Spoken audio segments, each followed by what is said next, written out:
Hey friends, welcome back to the channel. It's been a few years since I've done one of these gift guides. Got some great new recommendations here, a few old chestnuts, and links to every single thing I mention are in the description below.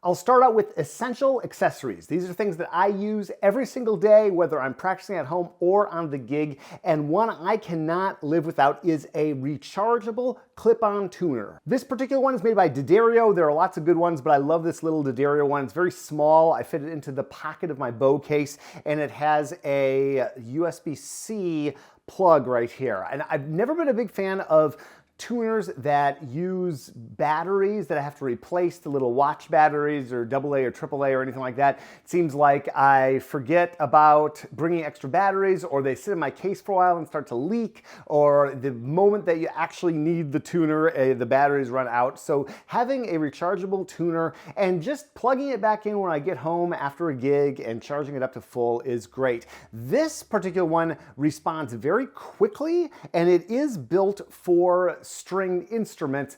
However, using one built for guitar works just fine. Sometimes you have to click through the modes quite a few times, but this one just has one button. Love it, and yeah, total essential in my book. The next essential for me is a bass wheel. And by the way, I've done an independent video about almost every single thing on this list, and that's all linked up to. You can dig into that in the description. And there is a divide in the bass world about bass wheels versus bass buggies. I've never really vibed with the bass buggy. I always feel like I'm running into doors and that kind of thing, but it really depends on personal preference. So I will link up to both. This wheel, which looks like it's been in battle, is the Gain bass wheel, which I believe is still made. I've wheeled this thing literally hundreds of miles. I kid you not. I wheel it to and from the symphony when I sub here in San Francisco. I used to wheel it through the snow in Chicago and ice. And though one side is quite worn down, it still works great. It has a shaft that can be replaced depending on what size of end pin you use. And it has a flat edge so the end pin screw can go flush against there and it doesn't wiggle around. Now, there are bass wheels that just have one bracket. And in my experience, those all slowly kind of tip over and kind of fall apart. So the double bracket is my favorite, but I find a bass wheel to be a game changer. I guess I don't use it every single day, but I do anytime I'm headed out of the house with my bass. Next up is a quality bow case. And if you buy a soft case, maybe we'll get this little soft sleeve. That does not count as a quality bow case in my opinion. Something with some rigidity is quite helpful. And I really like having a double bow case because in this case, I have my French bow over there. I got my German bow, which I use for teaching or just to practice in here. I love having a second bow because you never know when something's going to happen with the screw on the bow or the plug, or it just always is good to be prepared, or someone else forgets their bow on the gig. So I'm a big fan of the double bow case. Now this particular model is on the market from Marcus Bona, wonderful case maker. This is a prototype that never really went anywhere with a company I used to work for, but it has some nice rigidity so I can throw it up in the overhead of the plane and I don't have to worry about it twisting or anything like that. It's got a little spot for rosin down here. We'll get to rosin later in this video. And then it's got a nice big pocket, and I love this big pocket. I've got all kinds of great gear in here. This has enough room to fit this bristle brush that I use to clean out my bow hair. Also, because I'm that finicky, I have a plastic comb to clean out my bow hair. Got extra earplugs, got a hair tie, you never know, just in case. Got nail clippers, got my pencil, and yeah, tuner goes in here and all that good stuff. This bow case is awesome. I'll probably have it for the next few decades. The first thing to go will probably be the zipper, but you can just go to a shoe repair place and get that taken care of. This next item is essential in my opinion. If you sit, it's a good old yoga block, and hey, you can get two and do some yoga. That's an added benefit. But I've used all sorts of things to get my foot off the ground, and over the years, I've just ended up liking yoga blocks the most. They're very light. If I lose it, it's not a big deal. I can't knock it over and make a lot of noise in the concert. It's not going to start squeaking, and it allows me to put my left foot on a flat surface, and I like having flat surface for both feet. And again, when I stand, band, I don't use this, but when I play orchestra, I generally sit, or if I have an active week, I'll just sit and give my legs a break. So yoga block, great stocking stuffer, very cheap, and they come in all sorts of fun colors. Another cheap but essential item is a quality base rag, and this one just has a very high thread count. It's a very kind of tight knit, if that's the word for it. I do not know that much about base cloths, except I know I like this one, and I use the same cloth for everything. I wipe down the top of the base, I wipe down the fingerboard, I wipe down the strings, I get the rosin off by the bridge, and then once every couple of weeks I just throw it into the laundry, and pretty much good as new. I've had this one for a few years now. They'll last a long time. Black is my favorite, just so that it doesn't get all funky looking, but I've had red, I've had other colors, and they're just a great thing to have in your kit. You can use them every single day. Bow quivers are also awesome, particularly if you play any sort of style where you're playing pizzicato a lot. This is a very simple bow quiver I've had for decades at this point. I generally take this off when I'm playing symphonic stuff, but if I'm playing like a Broadway show or I'm playing a jazz gig, I absolutely use this. The one downside when you get into using quivers is you get used to throwing the bow into the quiver, and I have had to stop myself a few times from accidentally throwing my bow tip first right onto the ground. And you can get quite individual, customized, very cool quivers. You'll find some with pockets, kind of like my bow case pocket, and I will link up to some options, but really have fun with these. They are a very, very useful tool. I don't think they have any discernible impact on the tone of my bass when I leave them on. Maybe some very picky person would worry about that, but just because no one else has one on at the symphony, when I sub there, I take this off, but love it for just about every other style of playing. Great place to put your bow, get it out of the way, but it's there when you need it. And unless you live on a desert island, you probably want to have a practice mute. This is not a mute that I would use for performance. I don't think anybody would, except for some special effect, but it goes right onto the bridge and really deadens the sound. And I actually find it helpful to practice with this, even if there's no one around and I'm not worrying about bothering people. There's something about the simplicity of the muted sound. It's just like the rhythm and the pitch and this core, and I sort of get lost in the tone of my bass. I really like my Jackstat bass, but this is useful, certainly if I'm not trying to bug my wife or if I'm early to a gig and I don't want to sound like I'm showboating, but I use it almost every day, even if I'm home completely alone and no one's going to be bothered by my bass playing. Next up is quality base rosin, and this brings me to the sponsor of today's video, Upton Base, and they make awesome rosin. They have 3 different formulas. They have maple, they have Maple Plus, and then they have honey rosin. The Maple and the Maple Plus differ in color, but they both have a nice tackiness to them, and the honey rosin is a little bit of a harder rosin. Gary Upton of Upton Base calls this a finishing rosin. I use this maybe once a week. Learn more about Upton and the links in the description, and thank you so much for sponsoring the video, Upton. I would be remiss, however, in not mentioning some other rosins that are very good, and I've covered rosin a lot, probably too much on this channel, but good old Pops. A lot of people get this as their very first bass rosin. When they rent a bass or they go to their local music store, they see this. And so they assume, that's just the rosin that's available everywhere. It's not very good. Well, I'll tell you, when I go to professional orchestras, I see a lot of these red containers on the bass boxes and on people's stands. So though it is the rosin you start with, it is also the rosin that you can finish with and have a full professional life on. One disadvantage of Pops is it does get powdery fairly quickly. This cake of rosin is okay. I should try to revitalize it, and there are ways to do that. They're all controversial, like everything in the bass world, but they've worked for me anyway. And I will link up to some other rosins, but there is a new rosin called Super Sticky that I like. It's by 50050.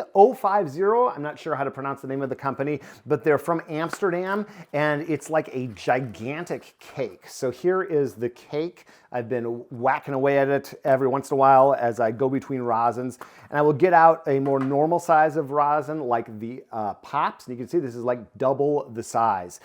Very soft, this Super Sticky. I tried their regular, not super sticky rosin, and it was fine, but this stuff works very well for me, at least here in San Francisco in the very mild climate of the Bay Area here. Let's talk about some bass books, and again, I have covered all of these, or just about all of these, in independent videos. And we'll start with some books that you can find in digital form. I know that's not necessarily the best get for anyone, but it's very convenient, and those are all in our DBHQ shop. We'll start off with Scale Skills by Andy Moritz. Just a wonderful, wonderful title. Great way to learn the bass just using major scales. And then Scales by the excellent Lauren Pierce. I have used this more in my own practicing recently, and it's just such a great comprehensive resource and kind of gets me thinking differently if I'm looking to jazz up my practicing. Lauren's got some great ideas in there. Great compendium of scales. Then for the person with an interest in jazz, Ron Carter's Comprehensive Bass Method. I feel so lucky that we get to sell this in our sheet music store, and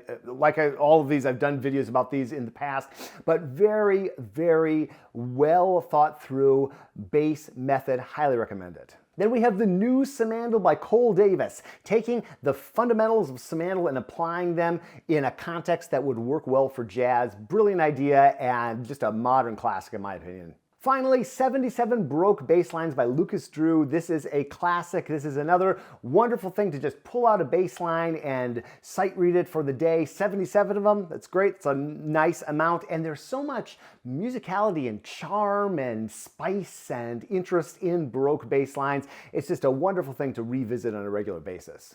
Now let's get into some print books, things that you can actually stuff in those stockings, though these are all, I believe, also available in Kindle form if you prefer that. And we'll start with Gary Carr's wonderful autobiography, Life on the G String. I'm not sure if it's a biography or autobiography. Gary worked with Mary Ranney to put this together and with Harmon Lewis. And Gary, if you didn't know, one of the absolute most pivotal figures in the double bass world, passed away earlier this year. What a loss.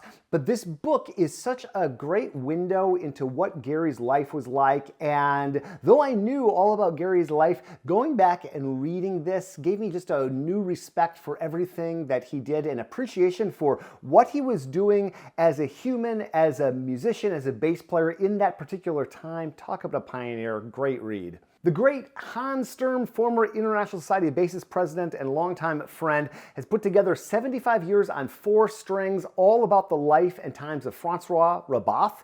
Very cool read. I'm about a third of the way into my copy on the Kindle, and Hans did a great job, as he obviously would. And I recommend both of these books, two very different individuals that had an extremely profound impact on how we learn and play and communicate on the double bass. And the great Chuck Israels, who we've had the pleasure of having out here in the Bay Area not too long ago. I did an interview with him live for our bass camp here in San Francisco. And Chuck has a bass-specific book, Bass Foundations, as well as a more broad, just thoughts on music, bass notes, jazz and American culture, a personal view. Highly recommend both of them. And the last print book recommendation is Orrin O'Brien's wonderful double bass notebook. It's just a grab bag of bassy goodness that she's collected all her life. And since I last recommended this book, which was a few years ago, Orrin had that wonderful documentary that came out, The Only Girl in the Orchestra, that won an Academy Award, all about Orrin and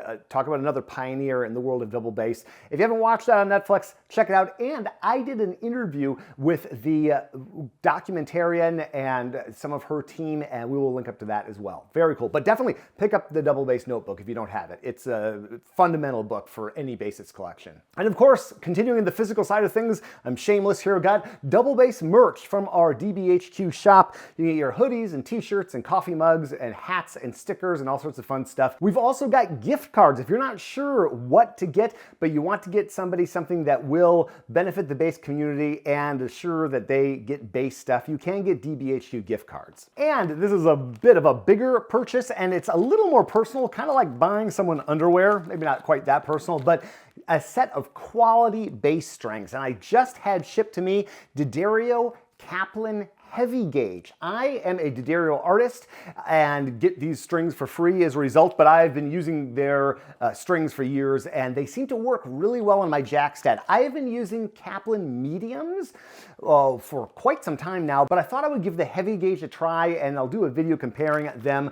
But whether it's Kaplan from D'Addario or another wonderful D'Addario string like the Zyx or the Helicore, or of course Parasto has wonderful strings, Tomastic has wonderful strings, strings. We've got Tempera, is that how you pronounce that new company? Those are very groovy strings. I will link up to some resources, but yeah, if you want to go ahead and splurge on a gift for the bassist in your life or yourself, strings are a good option. Finally, a few bonus ideas. These are a little bit more out of the box. You could get concert tickets to hear a professional bass player play, and I feel so fortunate to live here in the San Francisco Bay Area. We had Xavier Foley come through, and I sat down and did an interview with him here at the Heath Pad and went to the concert. Any event like that coming up, definitely getting someone tickets for that would be great. Or tickets to bass festivals or workshops, and we have a resource on our website. If you go to doublebasshq.com, you can find double bass events, and we have a listing of those kind of events and a map to locate them.